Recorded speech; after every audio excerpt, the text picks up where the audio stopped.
right, joining us next on the show today, this big summer edition of the Steak for Breakfast podcast. He's the congressman who represents Florida's 8th Congressional District, which means we're welcoming back Representative Mike Haridopolos. Thanks for coming on the show.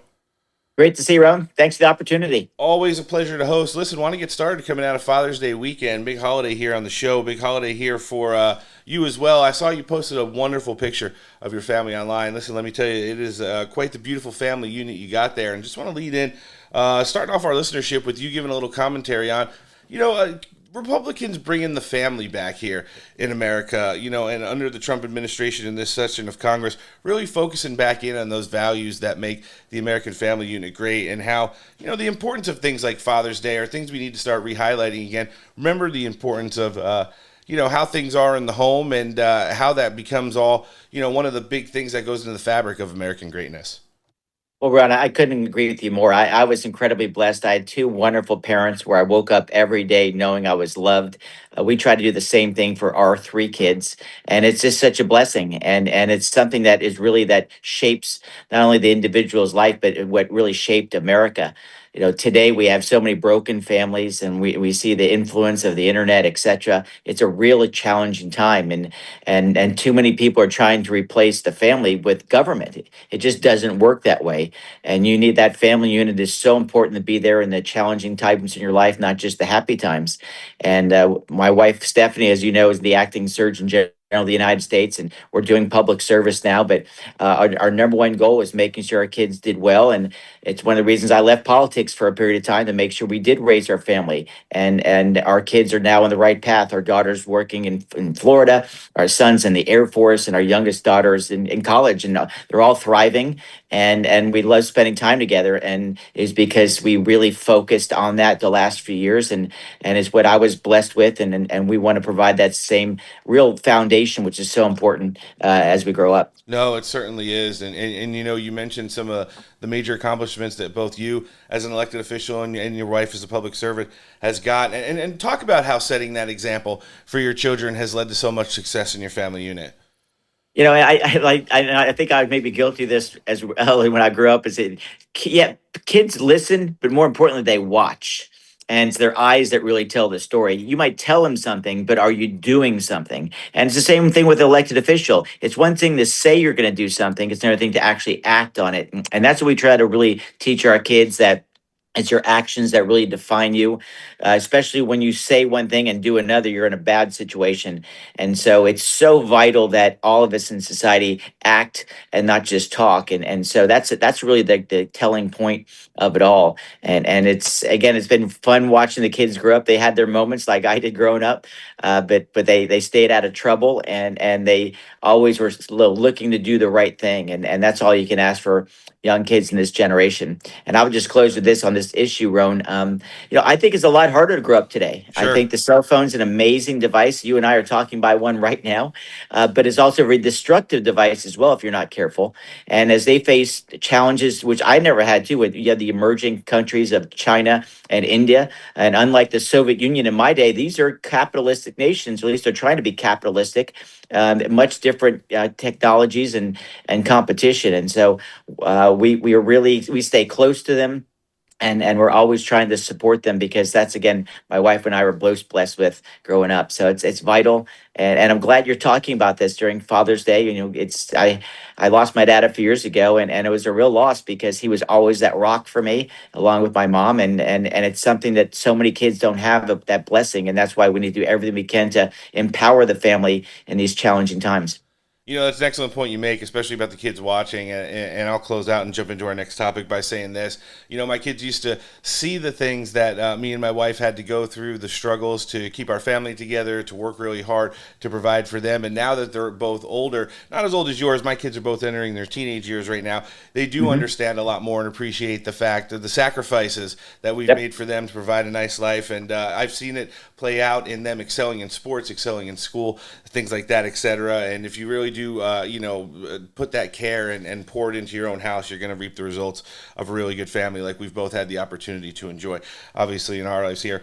Listen, Congressman, before we jumped in today, we were talking briefly offline about things like the Save America Act. I do want to touch on that briefly. It's been a real struggle in the lower chamber to see you guys pass this legislation through and up to the Senate so many times, but it just seems like the Democrats, in concordance with the media and the grandstanding that goes on, just aren't ever going to give President Trump a win on this. How do you feel that we continue to move to, not just pressure the Senate, but keep the positive vibes going in this direction, that this is probably a 75-25, 80-20 issue, if not more, across the country and throughout all party affiliations to safely secure our elections when it comes to citizenship, who can, register as voters, and keeping our elections clean and fair as well? I'd like this is a very important issue. It goes to the trust that you have in government. And you and I know, Roan, that if we want to get on an airplane, let alone buy a beer, we got to show identification. And the fact that they have just turned their back on this means that they only want one thing, or they're okay with some nefarious actions. And also, when you have these live ballots that a lot of these blue states just send out in mass, you're going to have fraud. Again, we saw in 2016 how upset the Democrats were that we won. We were very upset in 2020 because some of the shenanigans that went on during COVID. They were again upset in 2024 because we won. All we want to do is have clean voter rules. We want people who are legitimately able to vote, and those people who shouldn't be on the voter rolls to be off the voter rolls, whether it be an illegal alien, a non-citizen, people who are dead.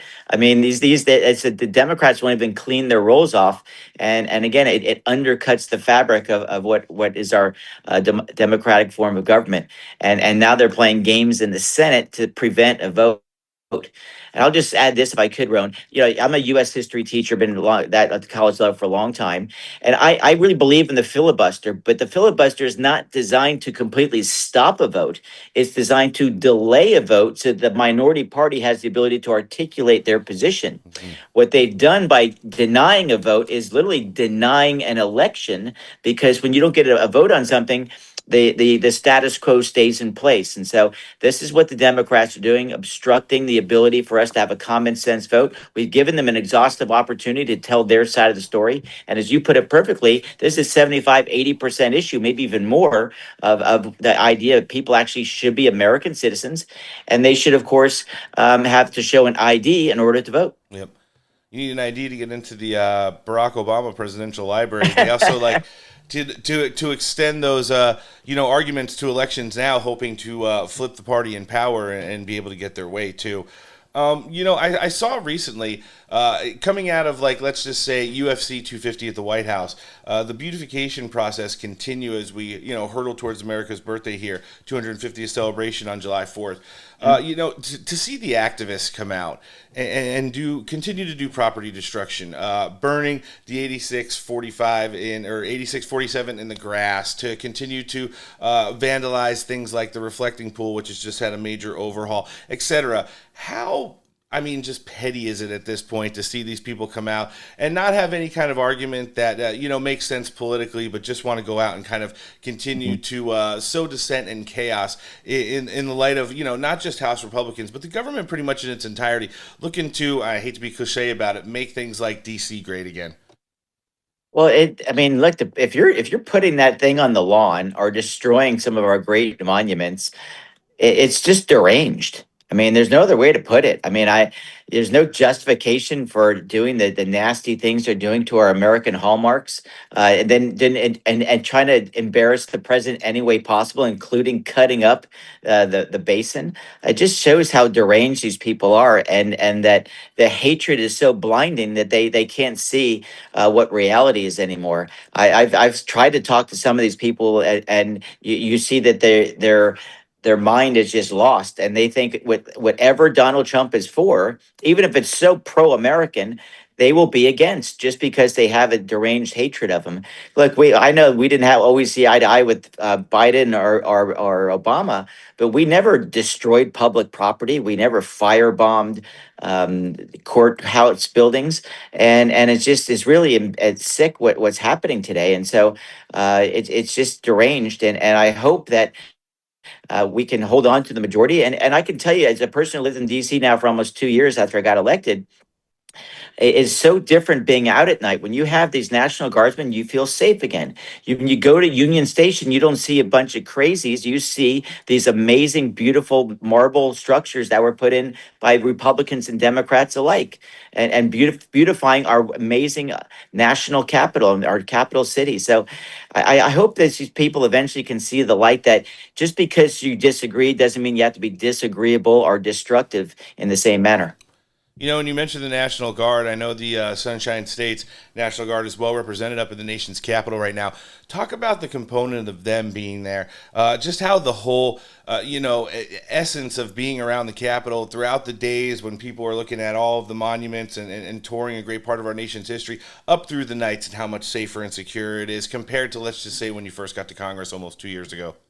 Yeah, that's great. I mean, Ron, we were here for a couple months before the National Guard was here, and we didn't feel that safe, candidly. Even once it got dark, we were like, we're not going to walk in the mall anymore. We're not going to walk from the White House to the Congress.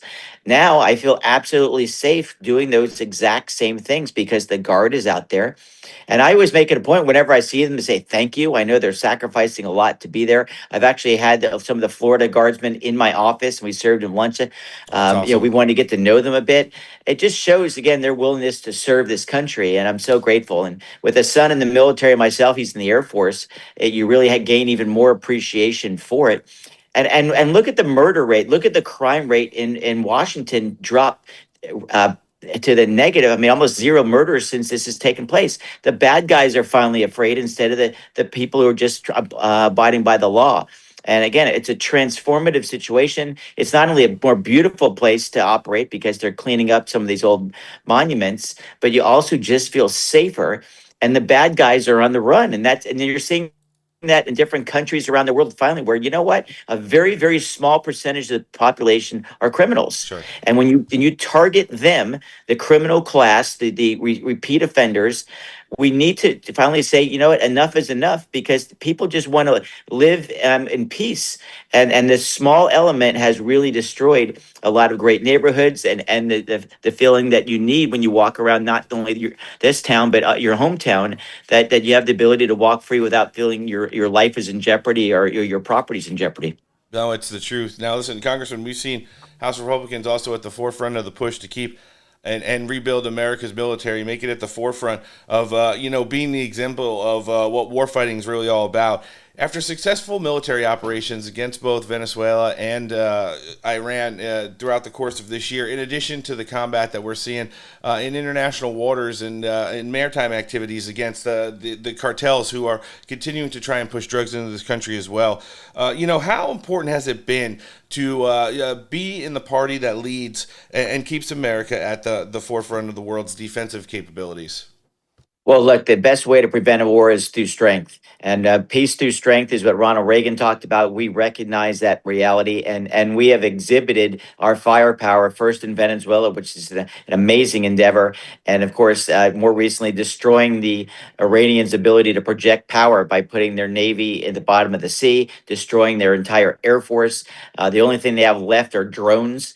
And these attack boats that they periodically use, we have really all but eliminated their ability to project power. And most importantly, we probably, hopefully, diminish their ability to ever get a nuclear weapon. That is important not just to the United States, but the entire world, because you see how they tried to jeopardize the Strait of Hormuz. And there are not just one, the Strait of Hormuz is not the only one. There's about 12 other choke points, you can call it, in the world, Mm-hmm. that if the bad guys get a hold of it or deny freedom in the seas, you're going to have oil prices, fertilizer prices, etc., go up. And so this was sending a strong message that the United States is trying to look out for the entire world, and they're against a group of people that would be willing to kill their own citizens. And so we are rebuilding our military. Of course, we lost $90 billion worth of equipment in Afghanistan when Joe Biden pulled out. And of course, we helped the Ukrainians against Russia. We need to make sure we have the stockpiles back to make sure that men and women in the military have the tools available to prosecute a war if necessary. And that's what we are doing, peace through strength. And we're also asking our friends in NATO, they got to start paying their fair share. Yes. America can't just pay it all the time.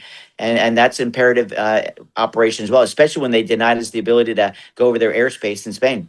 It's the truth, and where we see America As military might projected out on the global scale right now. Back at home, listen, House Congress on the Republican side has really done an amazing job of safely and securing our border for the first time ever, with record low numbers of releases, record high numbers of drug interdictions and apprehensions of illegal aliens as well. Talk about how the fight to push for more homeland security in the face of all the negative press you guys get in the media, the spin from the Democrats has led to keeping these dangerous killers off our street, especially the amount of sexual predators who are being released into this country. Let's just say under the 4 years of Joe Biden as well.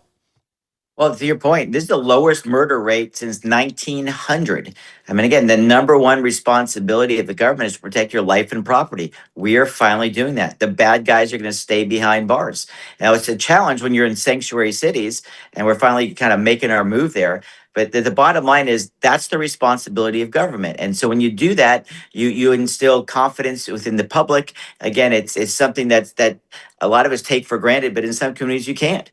And so that said, we have reinvested and making sure that we will back the blue. And you've seen more recently on Homeland Security, we said we're going to continue to fund the border wall. We're going to continue to fund to make sure that people aren't coming into this country, cutting in line from people who do play by the rules. And finally, we're going to go and use ICE because sanctuary cities, we're not putting these people behind bars or deporting them. And finally, I just add one last thing. When you have 10 million people enter the country illegally, you cause overall housing prices, whether it be ownership or rents, to go up because there's a higher and higher demand for housing. And when you have more demand, prices go up. It's only logical. And so we by removing some of these people who've never been here or arresting those people who are not behind bars in sanctuary cities, it is making our communities safer. And when you kick the bad guys out, you actually drive down prices because some of the demand diminishes. And so it's a win-win-win. And that's why we funded ICE despite the political games the Democrats have been playing since I've been up here. Yeah, it's been funny to watch those games play out and to see how bad like this literal border disaster was in just a few short years. You've watched President Trump lead in and House Republicans follow suit on closing that border down and making things like this a 100% preventable act moving forward. Congressman, in closing today, just want to touch on, I know this is totally in your wheelhouse and being a congressman who represents part of the district that falls within Cape Canaveral. You recently had the opportunity to meet with Crew 11 from NASA and just, talk about that experience. We know we talked to you last time about the Artemis mission, which was going on at the time, and how important it is to see a reinvigoration of the space race, how important component it's going to be to just all the things that's going to help America be the most successful nation on the planet moving forward, and how bringing this back to the forefront, it's just a critical item that, not only you as a congressman, but pretty much the Republican body in its totality has been very supportive of in the last couple of years as well. Well, that's a great point, Rowan. And look, I was blessed to meet the Crew 11, of course, is the ones out at the International Space Station. I mean, these people were incredibly talented and also brave going into space, as you know, the challenges you face to go to space, because as Elon Musk says, space is hard. And we are investing here not just for exploration, not just to land on the moon, but this is a national security issue. China and Russia both do nefarious things in space, including trying to spy on us, let alone colliding satellites. So these are the realities of the future, and more, we need to have space dominance because of the ever-changing world, whether it be for GPS technology, let alone the sense that if there's a nuclear bomb fired or missile fired, that you can track those and hopefully knock them down with the Golden Dome. I mean, this is just a vital part of our national security. And so as the chairman of the Space Subcommittee here in Congress, it's my job to make sure we're prepared and to win this new space race. And it's a national security issue at the foremost.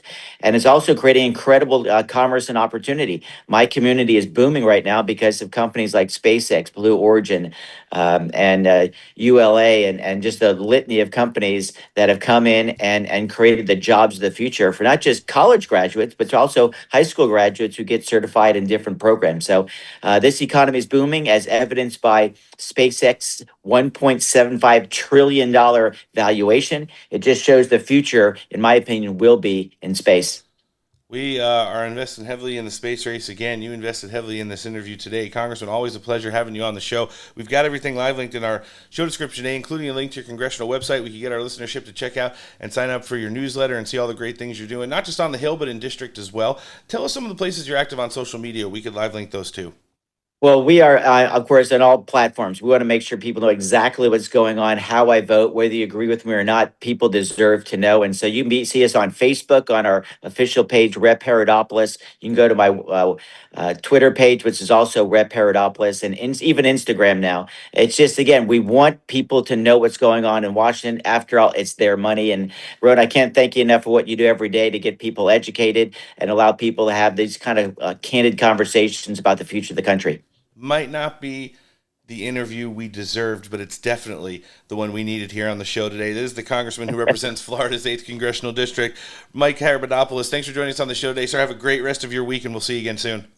Thanks again, Ron. My best to you and the family. See you soon.